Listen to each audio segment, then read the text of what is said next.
And staying with the topic of APEC, the APEC Economic Leaders Meeting is happening in less than a month from now. As the name suggests, APEC is a regional economic forum, but we're seeing a new emphasis on culture and arts as well. Let's delve into this shift with our culture critic, Professor Chie Hye-won at Kyung Hee University. Hello, Professor Chie. Welcome back. Hello, good afternoon. Good afternoon to you. So, the 2025 APEC High Level Dialogue on Cultural and Creative Industries. This was held back in August, and I heard it's the first of its kind for APEC. So, what is the significance of this specific meeting? That's right. For the first time in APEC's history, cultural ministers, representatives, and industrial leaders gathers on a high-level dialogue on culture and creative industries. So typically, APEC side events include high-level ministerial dialogue in around 10 sectors, but this is the very first time a cultural conference has been held. So the signifying the elevation, this is because the signifying elevation of the culture to core agenda for economic corporations. So opening the dialogue, Chie Hye-won, Minister of Culture, Sports and Tourism of the Republic of Korea, stressed the transformative potential of the creative sectors in an era of rapid technological change. So one of the key achievements of this dialogue was the adoption of the joint statement by the cultural industry ministers and delegations from 21 member countries announcing their commitment to continuing cultural industry meetings following this dialogue. I feel like this is not a coincidence that the first time that they have this kind of meeting, that it's happening in Korea, because Korea is currently really a culture hub seen from any part of the world. Of course.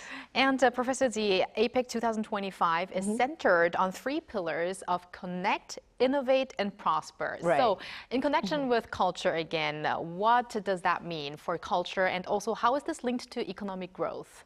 Right.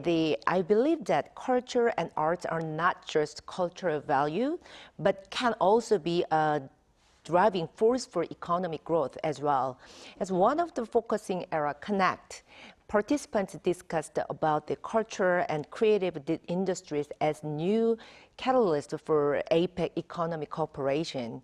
So the growth of the culture and creative industry is already leading the overseas exports, and it can also create economic value by revitalizing the tourism industry and promoting the national brand as well. So APEC member countries recognized its positive contribution to economic growth by creating jobs and expanding trade opportunities with the APEC region. Right. And other aspects that's kind of related to culture and arts that we can't forget is AI and digital technologies as well. These are, significantly transforming this culture sector these days, especially with the fast development. So what kind of cooperation might be, possible coming up in the APEC regarding these fast changing developments? The culture and creative industry are driven by digital technology and artificial intelligence, AI, these days. So in the dialogue, the role of cultural technology and AI in the creation, production, distribution, and consumption as well stages is greatly highlighted. So APEC member countries would cooperate on these areas, such as protecting the rights of authors and creators of AI created work, and advancing distribution strategies through digital platforms such as OTTs, and diversifying the cultural experience based on VR or AR technology. So more specifically, within APEC, this is necessary to establish common standards for AI, digital content, or copyright protection and fair use standards as well. So, and also, it would facilitate the flow of digital content across borders and supporting small and medium-sized enterprises and creators as well to expand globally. And we're seeing APEC, at the APEC already, we're seing AI being present. I mean, we had, just before our segment, we had our AI video also. And just this morning, I saw a promotional video where we had G-Dragon, the ambassador of APEC, and then other big stars like Jang Won-young and the President Lee Jae-myung, all of them in one video. And look, it looked so real. I mean, did they all shoot this together or what is this? So we can already see the presence of AI ahead of the APEC meeting. And now, Professor Chie, the Asia-Pacific region actually boasts a wide variety of culture. So how can a gathering like APEC help when it comes to cultural cooperation? In this meeting, to prosper the cultural and creative industries, APEC members agreed to expand cooperation on cultural policies, creator protections, and digital technology utilization, as we just mentioned, and capacity building, and also support for small and medium-sized creative enterprises as well. So as the Asian Pacific region is the most culturally diverse in the world. So I believe respecting this diversity and understanding each other can be a key asset for APEC cultural cooperation. So these are already good. There are already good examples of the collaborative productions that bring together creators, talent, and platforms from across economies, which show how regional cooperation can generate economic values, strengthen cultural ties, and inspire the next generation of innovators as well. So this meeting was a great achievement as APEC members better understood each other and agreed on the direction of cooperation in the Asian Pacific region for the future. So City of Gyeongju is holding 2025 APEC coming up at the end of this month. So what would you say are some significance for the City of Gyeongju in culture perspective? Right. Gyeongju is a city where you can experience the essence of Korean traditional culture, including 불국사, 석굴암, and the Emile Bell. So the fact that Gyeongju hosts the 2025 APEC Summit holds profound significance for Korea and the city itself.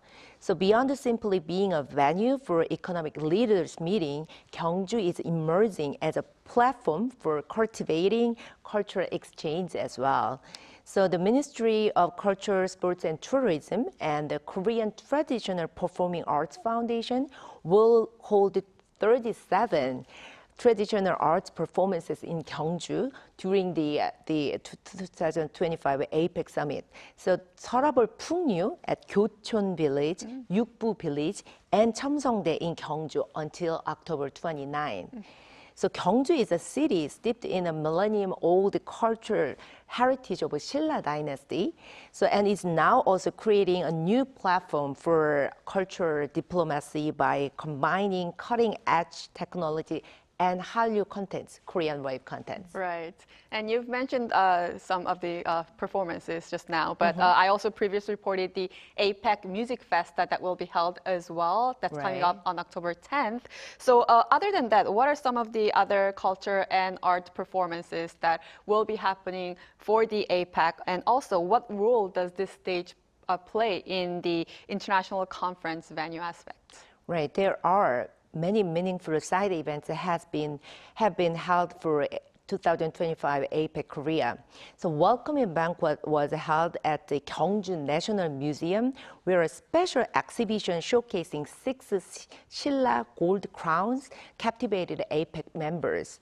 And hanbok fashion show and performance featuring drones and fireworks and media facade at the cultural assets of Gyeongju, and special stages by the K-pop artists, including Ambassador G-Dragon and all other K-pop artists, along with the traditional Korean music and fusion performances will also be held. So I don't believe these size events held alongside the APEC summits are simply performance or tourism events. They represent a cultural significance that span the past, present, and future. In particular, personally, I'm very wondering, and I would like to see this performance as well. So particularly the special stages in front of 첨성대 is expected to greatly contribute to promoting Gyeongju's history and tradition as well. They aim to have culture and economic diplomatic effect as well, I think. I think it's going to be really amazing, spectacular performances that we can see during that time. I know. And if someone wants to make a visit to Korea, I would tell them do it during the APEC season, during the period. To visit 첨성대, right? Exactly, yes, that, and then just make a tour around not only the capital Seoul, go to Gyeongju and all the other traditional places. And finally, Professor Chie, what do you anticipate will be the most significant achievement or maybe change that we can see in the field of culture and arts after APEC? The greatest achievement, I think, and changes as well, that the APEC will leave behind in the arts and cultural sector is that has transcended the perception that culture and the economy are separate spheres. But the summit can be seen as like formalizing the culture and creative industry as a future growth engines. So it has fosters a global consensus that the culture and the arts are the key pillars of economic growth as well, so and technological innovation and inclusive development. So I believe that this is expected to have tangible impact on the policies, budget, and international cooperation of APEC member countries going forward. And I hope that maybe there is going to be some content creators or film directors that will go to the city of Gyeongju, and then they will think of a new film, maybe just like K-pop Demon Hunters, and we will have all the places of Gyeongju, the significant tourist destinations in You mean like in front of 첨성대? Exactly, 불국사. yes. That would be a great idea. Yeah, that would be a great idea. Well, can't wait for APEC and can't wait to talk to you again soon. Professor Chie, have a happy Chuseok holiday. Happy Chuseok. Yes. And see you next time. Thank you. Thank you. And thank you, Bella. As always, we're also going to see you after the Chuseok holiday. Yes, so happy Chuseok to you. Happy Chuseok to you as well.